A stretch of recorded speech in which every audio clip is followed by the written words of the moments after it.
Hartman, welcome to our studio. Hi. How was your day today? You had a busy day, it sounds like. I did school and then workouts, so And now you're here and probably have to go home and do homework and everything else too. I finished my homework for the day. Ooh, lucky you. Go home and did. it's a free night. So take a moment and say, we were introduced by a mutual friend. We'll just call her Hannah. And she introduced us, and I kind of looked you up in powerlifting, and you do powerlifting and you do athletic training for volleyball at Millsap High School. Yes, ma'am. You like that? Yes, ma'am. I love it. Yeah. And you've been doing powerlifting now this will be your 4th season. Yes, ma'am. Awesome. I can't wait to delve into that a little bit and talk about your faith walk. So, let's just jump right in. When did you start knowing about Jesus? So I was very fortunate to grow up in a faith-based home. Wonderful. My dad is a pastor at Greenwood. Okay. And so from a very young age, I was taught right from wrong, and I accepted Christ between the ages of 4 and 5, and then was baptized shortly after that, around the age of 5 or 6. Wow, that is really young to have grasp the concept of Jesus as your savior. That's amazing. And I'm sure a big part of that had to do with your parents. Absolutely. Obviously, you go to church and you learn, but I'm guessing, they also teach you and model it in the home and everything else as well. Yeah. So, have you always lived in Texas? I have. We like to travel. I've traveled to a few other states, but I've lived in Millsap since I was born. Oh, neat. So you've gone up through the school system and got probably a pretty good group of friends that you're surrounded with while you're there. Yep. So let's kind of talk about that a little bit before we continue with your faith walk. So you do powerlifting. And from my research, you were 5th in the state last year. Or in the region. In the region. Let me correct that. In the region. And they only take top 2, but you're 5th in the region. That's pretty amazing. That's just huge because if you think about all the girls that are in powerlifting, which is a unique sport for girls even. Absolutely. Which that alone just stands out. Girls doing powerlifting, you think girls sports and you think volleyball, basketball, softball, tennis, track and field, but powerlifting with weights, the big stuff. And tell us, how did you get into that?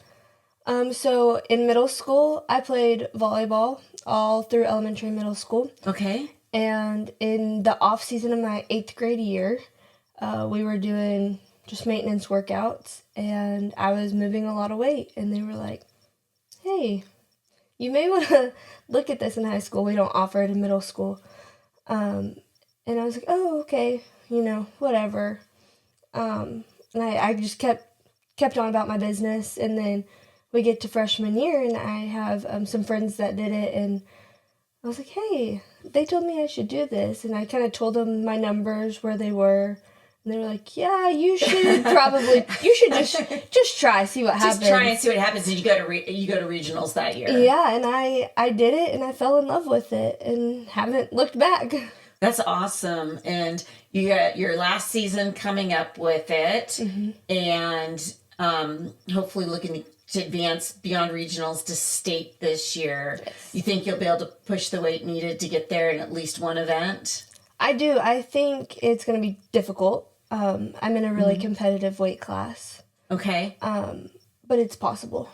So that's awesome. I can't wait to see where you go with that this season. Make those weight class as you make your weight class, and then lift those weights. I went to an event for the first time and watched how it worked. We were asked to film a weight powerlifting event, and I don't know how you do that. It's a really difficult thing to try to do, but we did, and it was really interesting to watch how it worked with the players cycling through their rounds for each event and how the judges judged their lifts and stuff. So I know it's not easy. It's crazy. We always tell our freshmen, they're like, we're ready for the first meet. And we're like, you have no idea.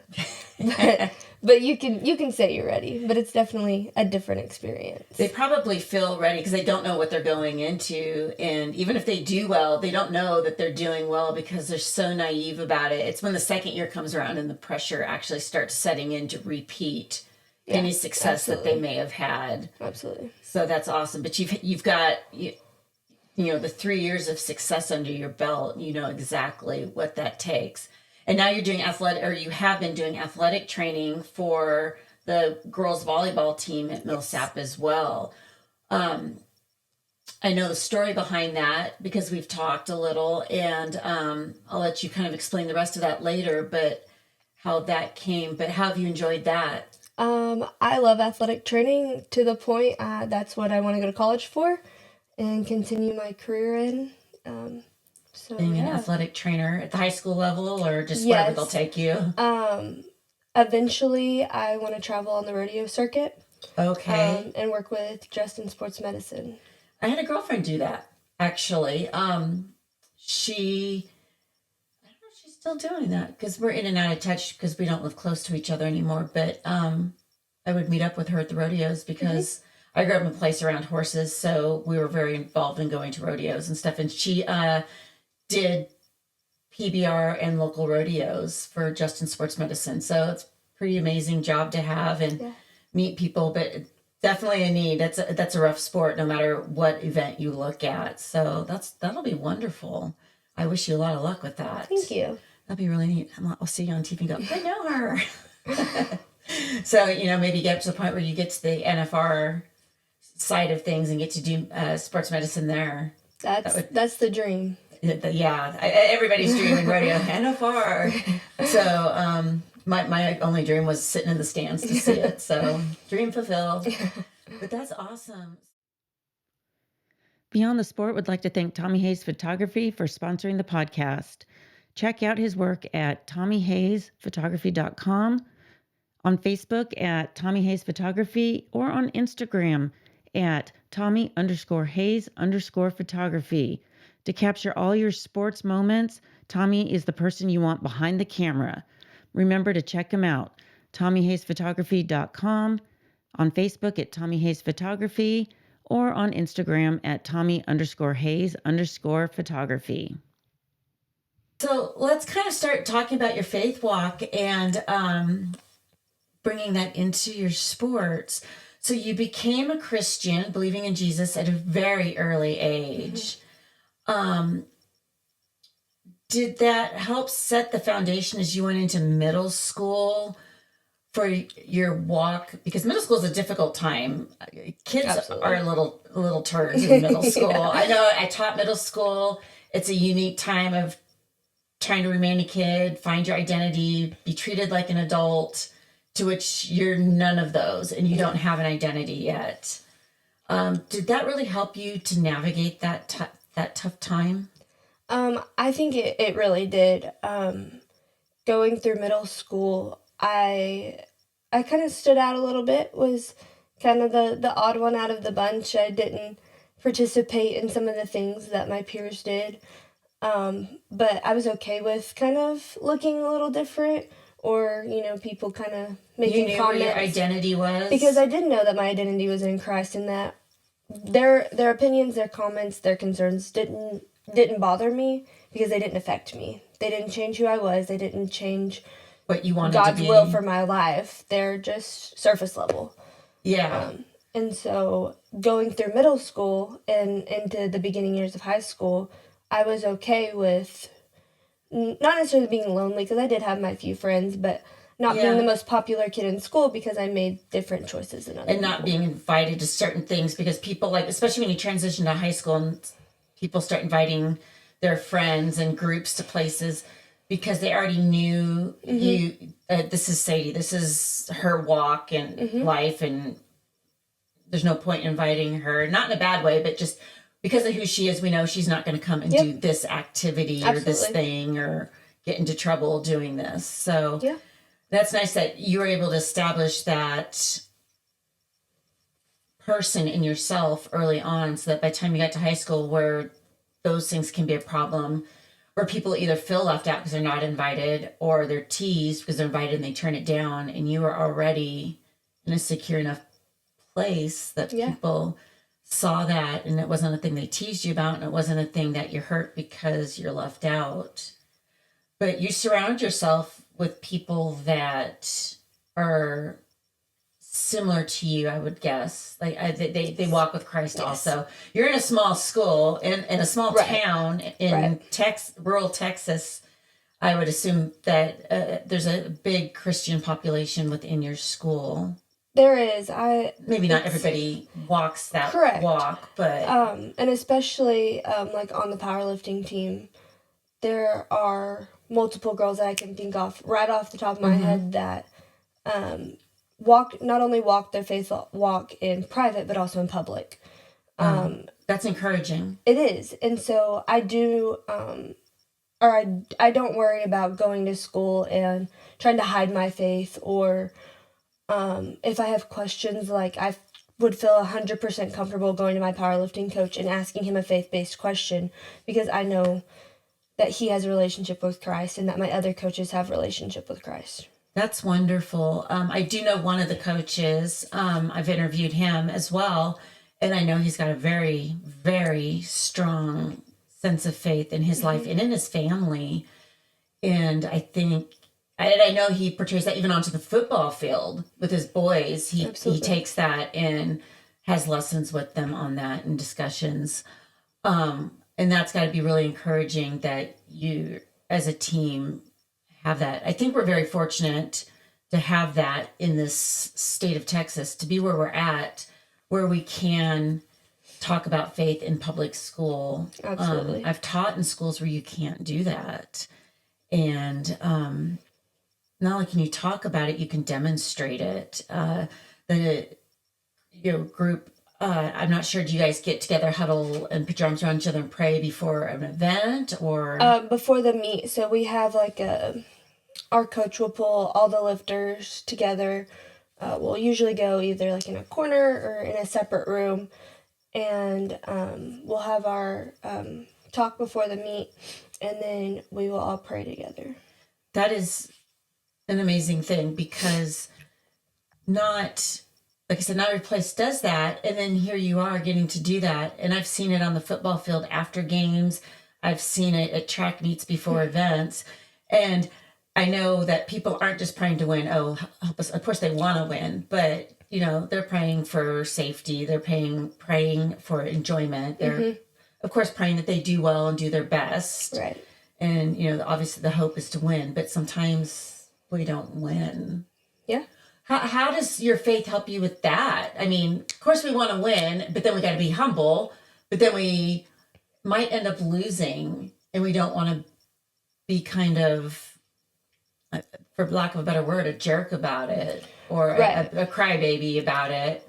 Right. So for me, in the powerlifting setting, my faith has helped me tremendously with going, okay, I failed this lift, or I made a stupid mistake, but that doesn't define me.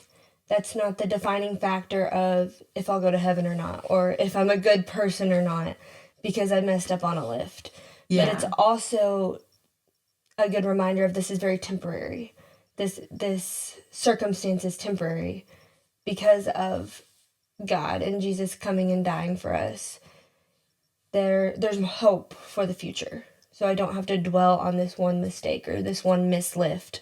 And this one missed lift could lead you to just say, okay, lift is done, and next one, on to the next one. Absolutely. Because I know so many people get caught up in their sport, and I was guilty of it at one point even, so I'm not going to deny that. But your identity does get wrapped up in, I am, in your case, a power lifter, or in the state of Texas especially, I am a football player. And you could say something like, do you know so-and-so? He's a football player. I mean, we even perpetuate the identity of a football player. And it's hard because when they lose, it's not, I'll talk about that in a minute, but their identity isn't they're a football player. It's something Right. they do, just like running is something I do. You say I am a this, but in a way, okay, yeah, you are a power lifter, you are a football player, but that's not your actual true Right. identity. And I think so many people get wrapped up in that when they do lose, they don't know what to do. They don't know how to handle it. Yeah. And granted, it can be devastating and heartbreaking to lose, depending on what absolutely. depending on what the loss is. But it's the people that can't move past it, or when they lose that and then they can no longer play even afterwards, and then they get wrapped up like, well, I don't know who I am, what I am, Right. what am I doing, and they actually do fall back on because they don't have the football, the baseball, softball, track, whatever the sport. They do fall into partying, and possibly illicit substances, or even depression. And it's really sad because if they would turn their focus to who their true identity is, Right. not that wouldn't be a bummer, but it'd be less destructive. I think it's so important too in high school. Like, high school's going to end, which means your sport is going to end eventually. Even if you go to state playoffs, well, after that game, your sport is over. And so I think it's so important that once that sport ends, are you okay moving on with life and not having that sport? Because if you're not, then you have a problem. Then you have a problem. My daughter ran track for high school and then ran track for college. And she was ready to be done because she was ready to move on to the next part of her life. And granted, she enjoyed all of that and she was successful.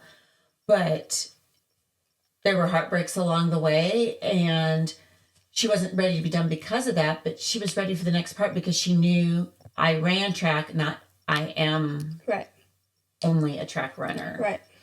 So, I enjoyed watching her, but now I'm enjoying this next phase. So, exactly. And that identity doesn't leave that void of the sport being gone. Right.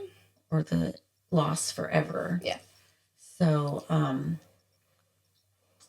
how do you get to share your faith with people? You said, you guys do pray together.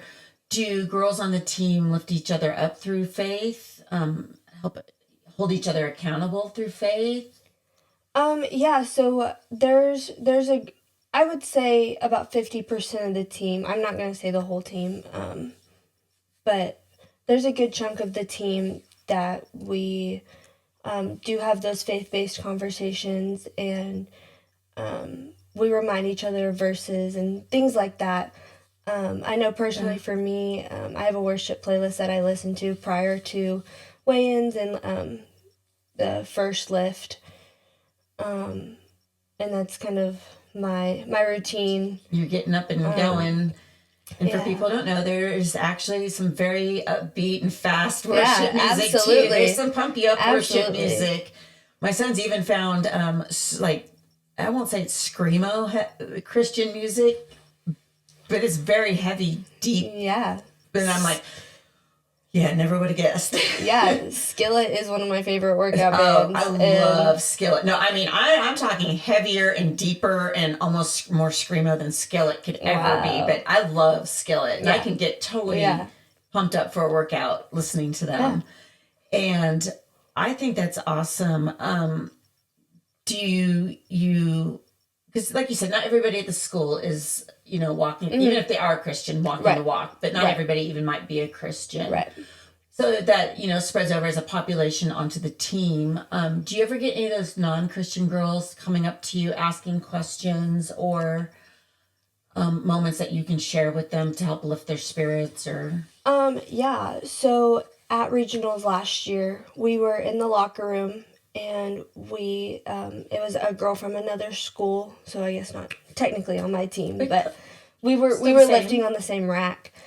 And we went into the locker room and we were changing, and I had my belt sitting on the, like, kind of like bleachers. The little bench thing. Yeah. Yeah. And we were talking and she asked me, she was like, "What's that?" And I was like, "It's my belt and it says God Glory Gains on the back." And she was like, why God first? And I was like, well, for me, if God's not first, the glory and the gains don't happen. There's no gains, there's no lifting, there's no life without God. And I think it kind of shocked her a little bit. So that opened the doorway for a conversation to have with her. Absolutely. So I take it you spent some time talking to her about We did. that. We talked for a little bit. We only had like 10 minutes to get changed and get back out. Get back before the whistle was blown for her bench. And so. But that is a seed you either planted or watered that can continue to grow and maybe lead her down a path where she puts her identity in Christ as well. And you brought your belt with you. I did. I want to see this because I heard something about it. I did. Wow. I'm going to show this for the camera. And this is a very glitzy belt. It is very red it's all glitter. And you can see the God glory gain standing out there on white. This is beautiful, actually. Thank you. And that is just so awesome because every time you lift, people are seeing this and they're seeing that this is what's important to you. Absolutely. And you're gonna make your gains on the floor with the weights, but when you continually walk with Christ, you make gains in your life. Absolutely. As well. Your spiritual growth. Yeah. And I think so. I see. I don't know if that's how you meant it, but I see like a dual meaning in this. Yeah, it kind of. I took it from some person I found on Instagram, and they had a different way of putting it, but it was 3 words, and it was gains something else. I made this belt last year.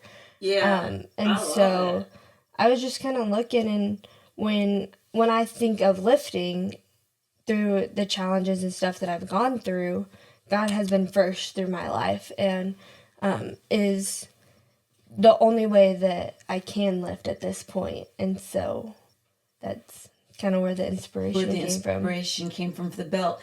Has that belt struck up many conversations for you? Not a ton, to be honest. Some here and there's just some quick. Hey, that's cool. Yeah, why that instead of Philippians 4:13?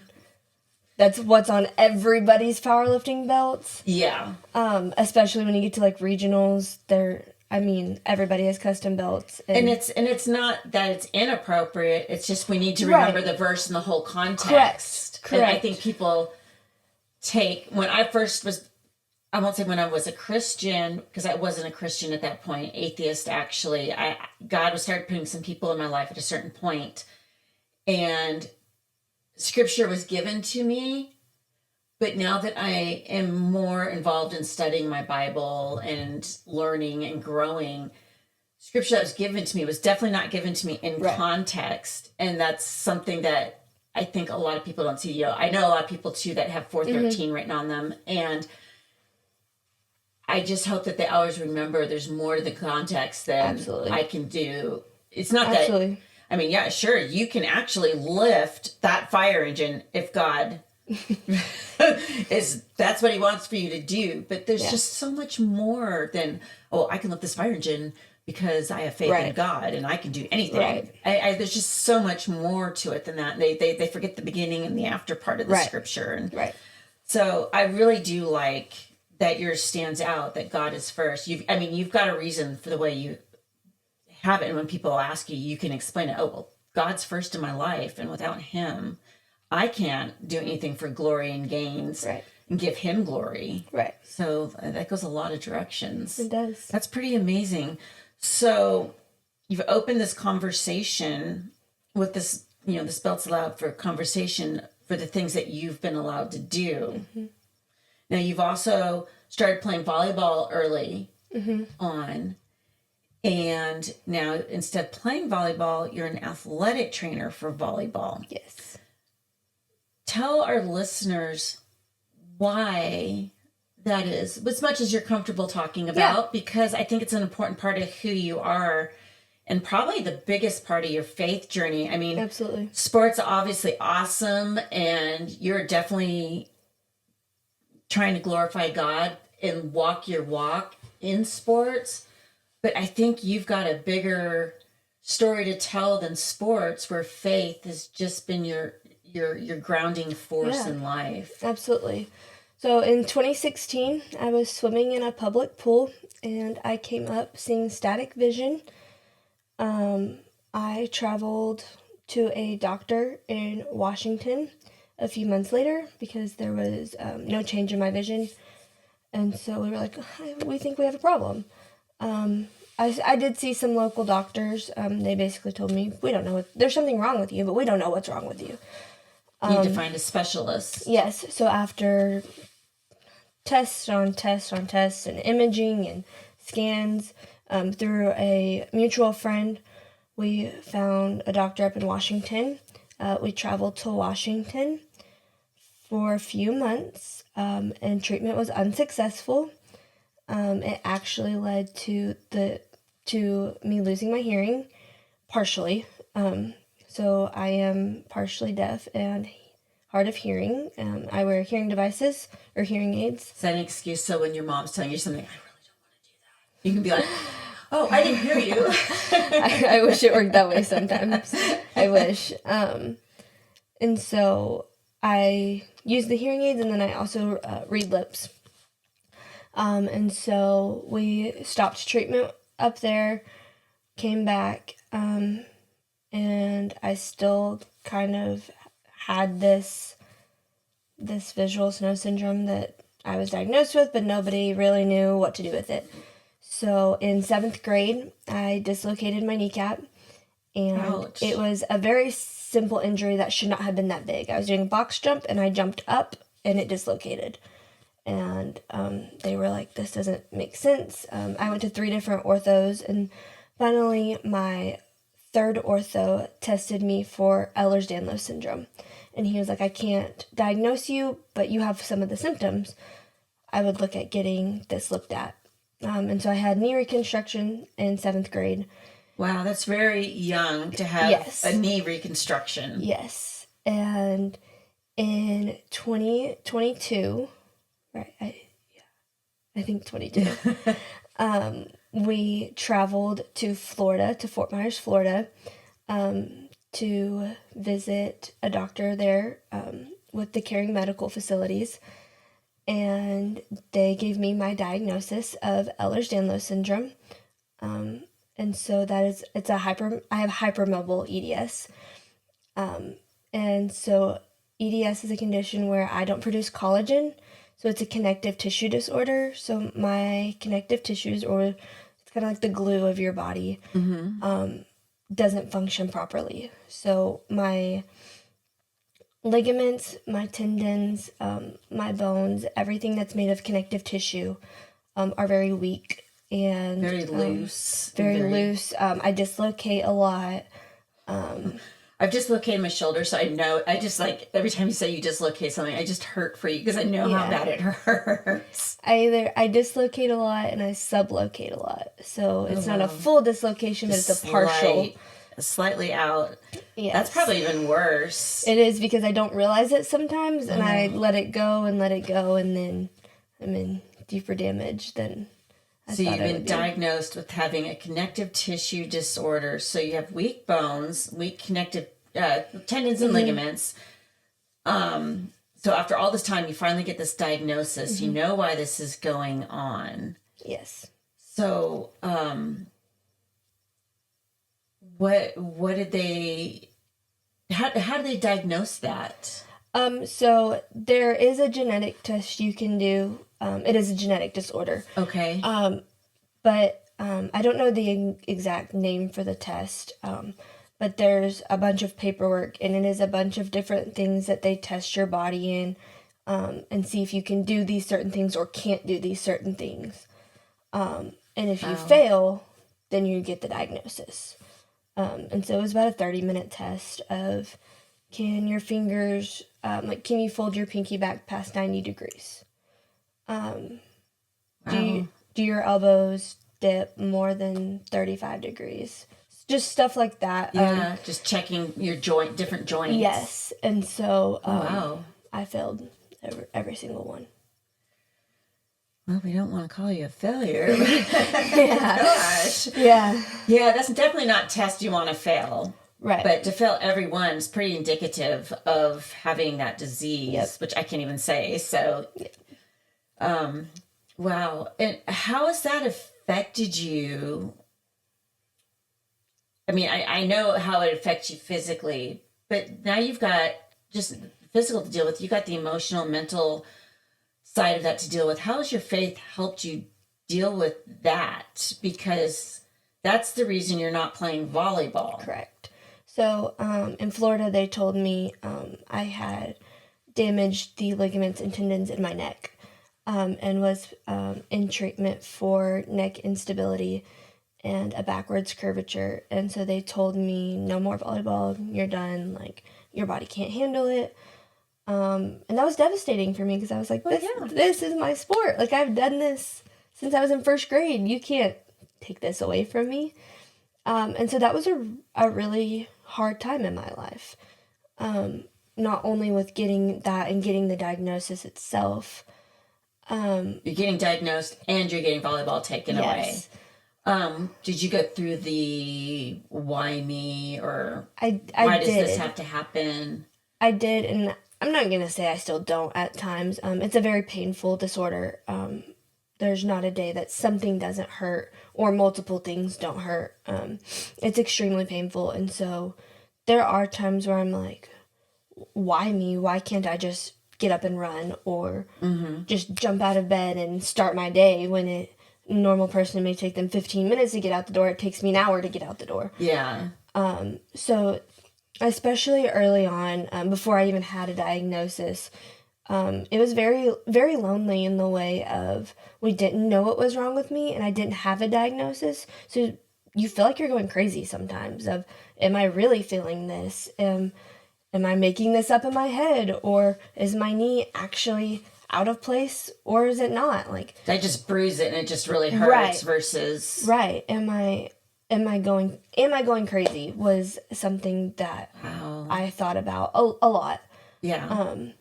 And so it was the diagnosis was very relieving at times because I knew I wasn't crazy. You had an answer. I did, but it was also overwhelming. And I think that's also where my faith comes in. Treatment was brutal. It's called prolotherapy, and it is about 4-inch needles and 80 injections into the back of my neck. Ouch. Yeah. I mean, I've had injections for different things as an athlete, and I've done acupuncture, but I've never had needles like that, let alone 80 of them in. Yeah, I can't even fathom. Yep, it was 8 vials of the solution that they would use, and that's to help strengthen the neck a little bit? Yes. So the way prolotherapy works is the solution goes into, they use the injection, each injection gets used 10 times. So they inject it into the ligaments, and that medication that they put in there tells your immune system, hey, there's a problem here and it needs to be fixed. So come do your job and fix it. And so it causes a ton of inflammation. I mean, my neck was huge and swollen. And that had to have hurt too, not just the injections, but yes. But your body treating it. Yes. And so I was in a C-collar for about 2 weeks every month for about a year. Wow. So did you have to go do that every 2 weeks then? Every month. Every month. That's once what I mean. A month. Yeah. So you're in it for the 2 weeks after the treatment, then you get a break, and then you go start the treatment again. Wow. That is hard. So that probably played on you physically and emotionally. It did, but I don't really want to know where that would have mentally taken me without my faith. Yeah. That was definitely, I mean, one of my second or third treatment, we flew back in on a Wednesday, and I was like, I'm going to church. I went to church in my C-collar, in my pajamas. I was like, I'm going to church, like, and I did. It was in June or July, and so I was like, I'm going and nobody's going to stop me because I needed to be with my people at church. Like, I needed my time. That spiritual strength that you get from being around fellow believers. Yeah. And not just being around fellow believers, but being in the Word. Because when you're at church, you're in the Word. Absolutely. And worshiping God at the same time and lifting each other up. And so did you spend a lot of time in Scripture during this whole diagnosis and treatment period? I did. My Bible went with me everywhere to the point that's what I had to learn, but it was where I would go for when I didn't know anything for my answers. And I got to the point where I was asking some of my, what I would call mentors, and asking them, what are some scriptures for these? What are some scriptures for why? Why me? What are some scriptures that I can combat that lie with? And getting those from those mentors and studying those and reading those scriptures, chapter before, chapter after. Yeah, not just the one line, one verse. And truly learning how God is working. Yes, absolutely. In the scripture. It's amazing to see how things work when you read the whole Bible. Absolutely. And I don't mean maybe all of it at once, but if you read a whole chapter or a whole book, or you tie a book back, cross study, how that really works and helps with the why me and some of the many other questions you can get, because as we know, Paul was constantly asking God to remove that in quotes thorn in his side, which we don't know what it really was. Right. Could have really actually been a thorn. Could have. Maybe we'll ask someday when we're all up there together. And God said, no, I'm enough for you. And it seems like you've really leaned into that. I mean, I'm not going to put you up on this pedestal and say you leaned into that and your life is great, because I know that's not the case. Correct. I know all Christians have their days where they're angry. They're Absolutely. maybe saying words they shouldn't say or thoughts they shouldn't think, Absolutely. And I'm sure you still have that. Absolutely. I still have days, especially on like flare days that my symptoms are worse, or I maybe need some extra, maybe an IV or something, where a day that I'm struggling, it's very easy to fall back into that loop of being angry at God and questioning those things and having a pity party for yourself when, I mean, even if you look at the story of Job, like that's where I want to be with my life. That peace and content and know that, this is bad, but God's got me. Correct. To have nothing, to be in the worst health of everything taken away. Absolutely. And still give everything to God. And I think it's hard for people, and even Christians, to remember that even when we're in the darkest valleys, He's with us, because we do feel alone and we may feel He abandoned us, but He's said that He will be with us. Jesus will be with us when we're down here.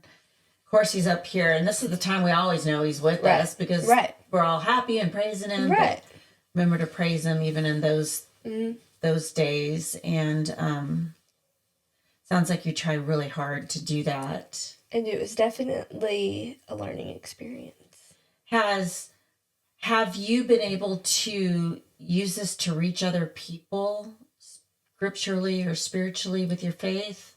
I have. So we were on a mission trip in Longmont, Colorado, helping a church plant, Connection Church, in Longmont. That's awesome. And we do a thing called park parties. They're free to the community. We have bounce houses, free food, popcorn, cotton candy. Kind of the community outreach stuff. Absolutely. And awesome. So there were a couple of us volunteering, and we were in the bounce house, and there were some like little kids, and so we were trying to make sure, there were no bounce on the little kids. Make sure everybody was safe. And so there was this little girl. She could walk, but she was wobbly. So like 1 to 2, somewhere in there, maybe 3. She was little, and so She was getting out, and her mom was coming up. We were helping her get her shoes on. And me and her mom just started kind of talking. We all had like these Connection Church shirts on, so they knew that we were with the church. And so we kind of just struck up a conversation about the daughter, and she's real cute, so it was pretty easy. Pretty easy, yeah. Little kids are cute, then they grow up. You know, like and so you could just tell she was very stressed, very like flustered. And part of the whole reason we did that park party was to show a very unchurched area, Jesus. Yeah. It is, especially Longmont is a very, very suburb unchurched. Of Denver, and it's very liberal. It's very liberal. And I don't mean that in a bad way, but they're just... There are churches there. I've lived a little bit in Colorado, and there are churches there, but downtown towards Denver it becomes more of a mega church theme. And yes. If there is a church, and I'm not saying all mega churches are bad, just sometimes it's better when you can get that growth one-on-one or two, small group. Right. And it's just like the Northwest and the Northeast. It's a very unchurched population. And it's really sad when you like kind of go there and see it for yourself of how lost they truly are. So we get talking, and I knew going into this mission trip, I was going to have to get out of my comfort zone and kind of ask those provoking questions. They're not going to ask that themselves. And so we're standing there talking, and I was like, "Are you okay? You're good?" And she just kind of looked at me like nobody had ever asked her that before. Like, what are you doing? Kind of, I didn't know if she was mad at me. And she was just kind of like, "No." And I was like, "Okay." And it kind of got awkward, and we finished getting the shoes on, and she kind of looked at me. She said, "Can you pray for me?" And I said, "Sure, like, absolutely." And so we kind of step over to the side, and I asked her, I was like, "Can I ask specifically why? If you don't want to share, that's okay, but..." Something specific you want me to pray for? Yeah, like, this is kind of spontaneous, like, and she had told me, she was like, I just got an unknown diagnosis of a medical condition that I have no idea what to do with. And kind of like the same path you've already walked. Mm-hmm. She said she'd been dealing with symptoms for years, and couldn't get a diagnosis, and she just got this diagnosis, and it's not a very popular disease, and so she didn't know what to do with it. And she was really overwhelmed. And so I did get that opportunity to share just a snippet of my story, and then I got to pray with her and her daughter. Wow. And that was probably pretty encouraging to her to know that you can make it through, and that it'll still be okay even in the bad parts, and that there's hope if she knows where to put it and find it. Absolutely. That's wonderful. Now, speaking of sharing through your disease, your genetic disorder, you sport some very special shoes when you weight lift, and you brought those too. To bring awareness to your sport. Would you like to hold those up for us? Sure. Kind of dirty, but... Well, they're kind of white. They, got white. White gets dirty. Yeah. So explain this to us. Zebra stripes. So zebra is what is considered the color for EDS. How breast cancer is pink, leukemia is orange. EDS is zebra print because people with EDS are considered out of the box. We're different, and so zebras are always different. Every zebra is different from each zebra. And so no person with EDS is going to have the exact same symptoms and the exact same challenges as another person with EDS. So if I was to have 5 people with EDS in a room, you would all have different symptoms and different underlying factors. There's 13 different subtypes of EDS. So I have hypermobile EDS, but there's vascular, there's... I don't think I'd want vascular. There's classic type 1, type 2. There's I don't know all 13 of them. So the zebra stripes then make sense. Yes. Okay. And so last season was it was the first season that I had not had a major injury. My sophomore year at regionals, my last deadlift, I twisted the wrong way and partially tore my MCL, sprained my meniscus. Ouch. Freshman year was what did I do freshman year? Oh, I broke my foot at the beginning of freshman year. And so my junior year, I was like, I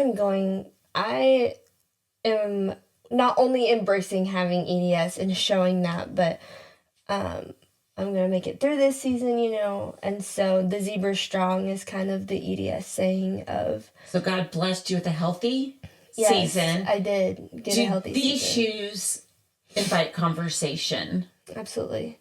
Yeah, you get some funny stares sometimes when you wear pink and zebra shoes out on the platform. But I've had a few people, especially my teammates, because I used to just wear solid black Converse, just the traditional black and white.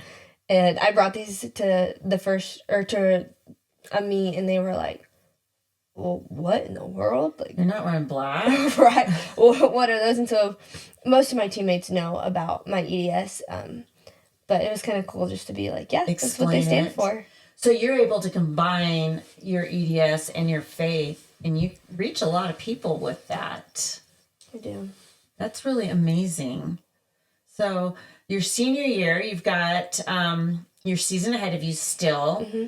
Hopefully looking to go to state. Hopefully. So that would be awesome. I can't wait to see how that plays out for you.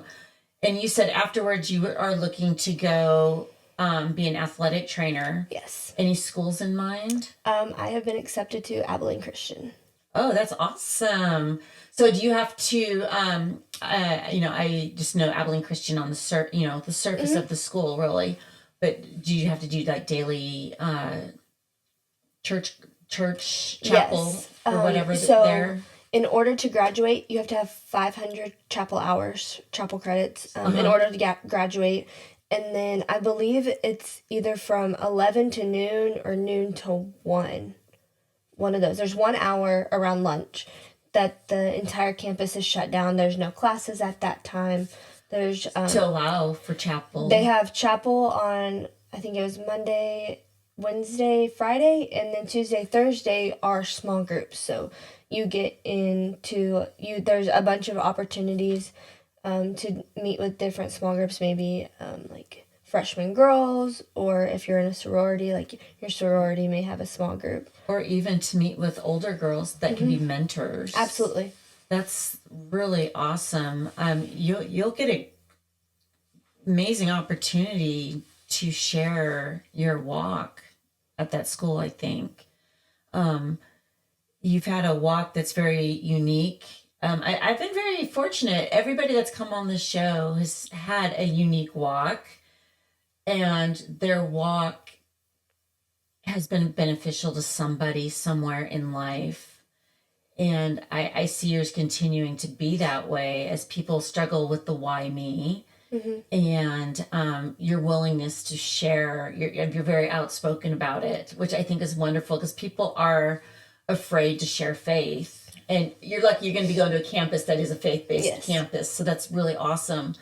But even outside of that, I mean, just sitting here in studio with me, knowing that this is going to go out on the internet, and like I have always said, my whole 2 followers are going to see it. Yeah. So, but the chance that people are going to see it and somebody's going to come across it's amazing. Absolutely. But at the same time, athletes, people, Christians as a whole, but especially athletes who have athletic careers on the line, whether it's in high school, because, it's not really an athletic career in high school. Right. But it's still, you're being said, you should do this, you shouldn't be talking about that. Right. You still, I think in places, maybe not Texas so much, but in places, maybe Dallas, you Possibly. Can get that, or Austin, mm-hmm. you can get that. And to be in a culture where even our professional athletes have trouble being either willing to speak out or they're too afraid to speak out. And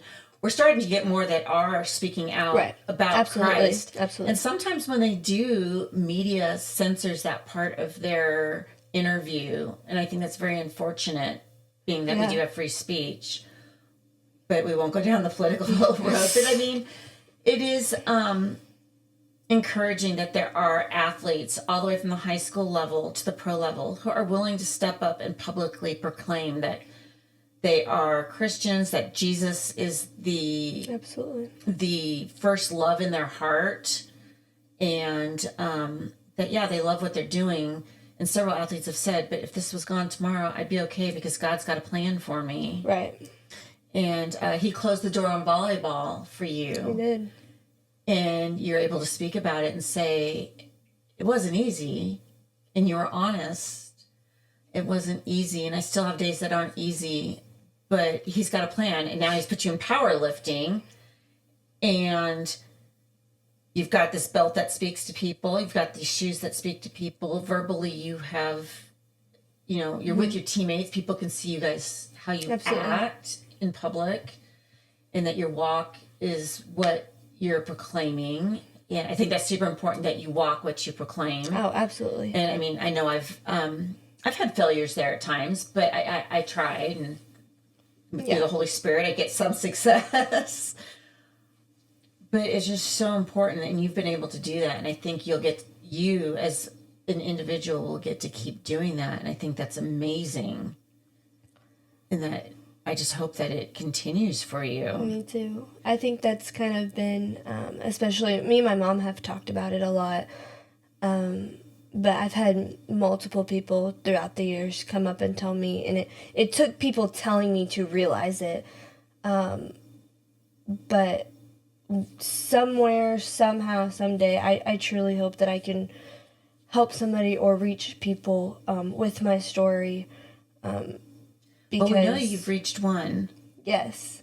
And so I do hope to share my testimony with people. And I think that's one thing in the past, I would probably say 2 to 3 years, that I've become very okay with, is sharing my testimony and knowing, yes, this does suck. And having these disorders do suck. But also looking at it as, one, there's so many worse things that could happen. True. I'm not dead, and I'm not terminal. That's true. So yes, it is a progressive disease. So it won't stay the same. It will. It'll change. It will get worse and change as I get older. But just being able to know that I can share with somebody who's struggling and give them the hope that it will be okay, even when you think there's no way. If you had just stayed in volleyball, you wouldn't be having that opportunity, I mean, you might have. I don't know. So I'm not trying to put it lightly that way. But I mean, God closed that door and he opened this door. And through this door, you have been able to do those things already. And unfortunately, it came with having a genetic disease. Mm-hmm. But even that being such a huge part of your testimony is just the most amazing thing. And that you're sharing that. And I have learned that with the majority of my shows, I don't have a lot of people, and maybe it doesn't resonate with a lot of people, but I've always found that there's like one person out there that will see this video and it'll resonate for them. Yeah. I may not know it, but I know that because it has happened, mm-hmm. but I know that there's a reason for it. And Absolutely. That's my call. And it could be to remind somebody that their identity is not their sport. Right. So I think it's been cool to see, similar to that throughout the years. Part of having EDS is that there's a couple other conditions that come with it. Oh. So I have a disorder called POTS. It's a dysautonomia. And so it stands for postural orthostatic tachycardia syndrome. Individually, I can take those words and know what they mean, but when you put them all together, I'm not really sure what you get. Yeah, so basically it's my blood doesn't circulate properly, and so my brain doesn't communicate to my heart to say, hey, you need to pump this blood faster. Faster, okay. Or you need to go slower. And so, like, when I stand up, the blood from my feet doesn't get up to my head necessarily quick enough. I have a rapid heart rate. There's a bunch of different symptoms to go with that as well. And sometimes that causes more symptoms than the EDS does, but it's a symptom of my EDS. Something else you have to deal with from your specific EDS. And we've learned there are lots of people that have POTS. And so that's been really cool to see. We've had close friends. I've had friends that I've even grown up with and stuff that have been diagnosed with POTS, and we've had to have those conversations. And it's been really good to know that I'm not alone in that situation.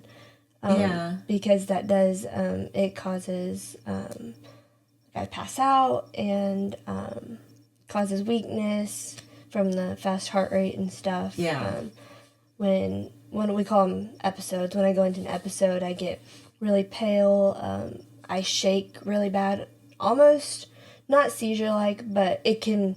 You just get almost like shaky because you haven't eaten shaky, or it can kind of look like, if I'm really bad, it can kind of look like a seizure, but not quite as aggressive. Yeah. Okay. And so there's different symptoms like that. I get like super fatigued. I can't really think straight because you're not getting the oxygen that your blood carries. My vision goes. Tunnel vision. I don't have peripheral vision. It's just what's in front of me, and then if I pass out, I pass out. If I don't, I don't. And so going through all of that with the EDS and getting those diagnoses and stuff, and knowing that in the past few years I've known people that have been diagnosed with these things has been really cool to just see, like, hey, yeah, like I know what you're going through. I know exactly what that feels like. Handles it, and sharing together. Another opportunity to share your faith on getting through the difficult side effects of all of that. So, kind of curious. God brought you to powerlifting, and you've had this conversation. How does powerlifting and your EDS go together? So, prior to, I have to prep all my joints, mainly my knees, my ankles. This year it'll be my shoulder. I've done some damage to that.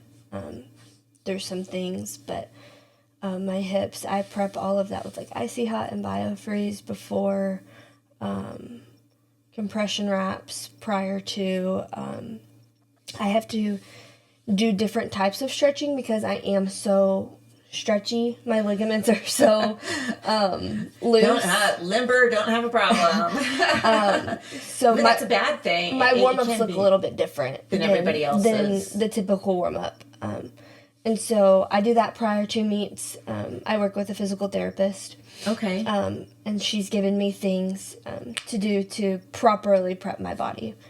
Is there anything you can do to strengthen those areas, or they just are what they are, and you have the pressure wrap and?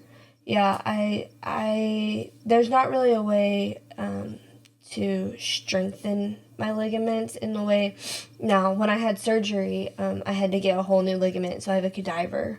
So I have, aka a fake, or not a fake, a dead person's ligament. I've got the same thing for bone in my spine, so yeah. So it's from an organ donor. They put it in, so that's the only ligament in my body that does not have EDS. You're like, I need a couple more of those right here. So, but other than having a surgery to replace those ligaments, there's nothing you can do to necessarily strengthen them, but you can strengthen the muscles around the ligaments to help balance that out. So my muscles work a lot harder than a typical person would because they're supplementing for the ligaments and tendons. Okay. So that's also a reason why I could stay in powerlifting. It's because you're putting a lot of muscle work. It was all muscle work, and we could deal with the bumps and bruises on the ligaments.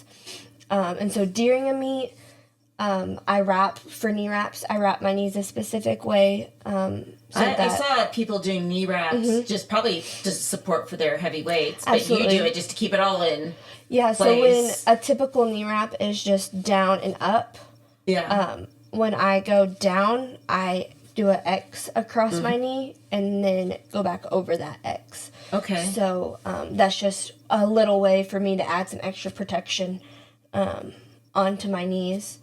And it wouldn't be good to not have it go down and have your knees go out of joint. Absolutely. That's when you're praying your spotters are paying attention. And so during the meet, it's just survive, Advil, Tylenol, Icy Hot. Yeah. I use a brand called Tidal Sport, and it's similar to like a muscle rub. Okay. So stuff like that, just Band-Aids. The best you can do. Yes. With what they'll allow you to have. And then after the meet, I have a giant ice machine that I strap onto my knee, or to my knees. I had one of those for like my back. Yes, and so I run ice machines, ice packs to try to help with swelling. And then sometimes I'll do a heating pad if I'm super sore. Just to kind of get, It just depends on the day, honestly. Kind of soreness you have. Typically the day after is the worst. I'll get swollen, I'm all bruised. That's Advil and Tylenol, kind of the same thing, rest. Yeah. Most of our meets are on Thursdays, so it's kind of nice. I do have to go to school on Friday, but like then I have Weekends. Friday afternoon and to Saturday and Sunday to kind of recover. So that's nice. Lots of icing. Occasionally I'll use like a compression sleeve or something if something's bothering me. A little extra.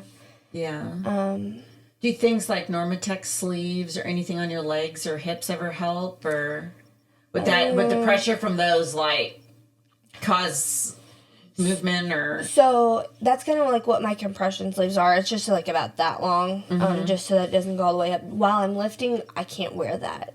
It's considered illegal. Yeah. Through UIL rules. Yes. So that's kind of limited on what I can and can't do. But yeah. Okay.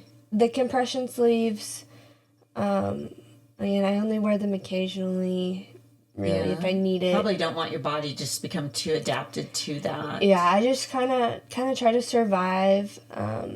Lots of electrolytes and replenishments. Due to the POTS, I don't absorb sodium.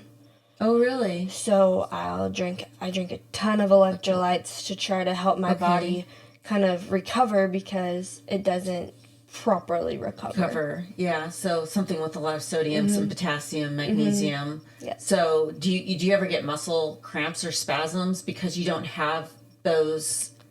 Not as much as you would think. Okay. I do occasionally, like I feel like every lifter does, or every athlete does. So you don't get it any more than anybody else due to your POTS. I don't. That's amazing. Yeah. But you're also treating it, proactively treating it. Yes, I am. Makes a huge difference.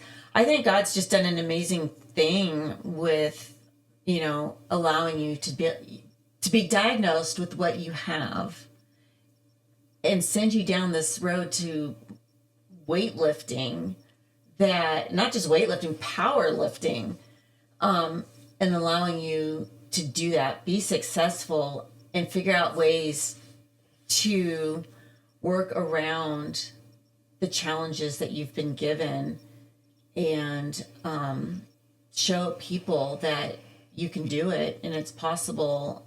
And it's not easy always, but it's possible. Right. And for you, that possibility comes through just that faith that God has given you. Yeah. That's awesome. Anything else you want to share with us? I mean, we pretty much know your life story now. Yeah. Born weighed this much, you were this long at this hospital. No, just thank you for having me. Well, thank you for coming and being so open to share your story. Yeah, absolutely. And how much Jesus means to you. And absolutely. That I pray your faith walk stays strong no matter what comes your way, and people lift you up in prayer. And I know you lift people up in prayer, so I just pray that continues, and continue being bold and unafraid. Thank you. I'll take it. Okay, thank you for coming in. Absolutely.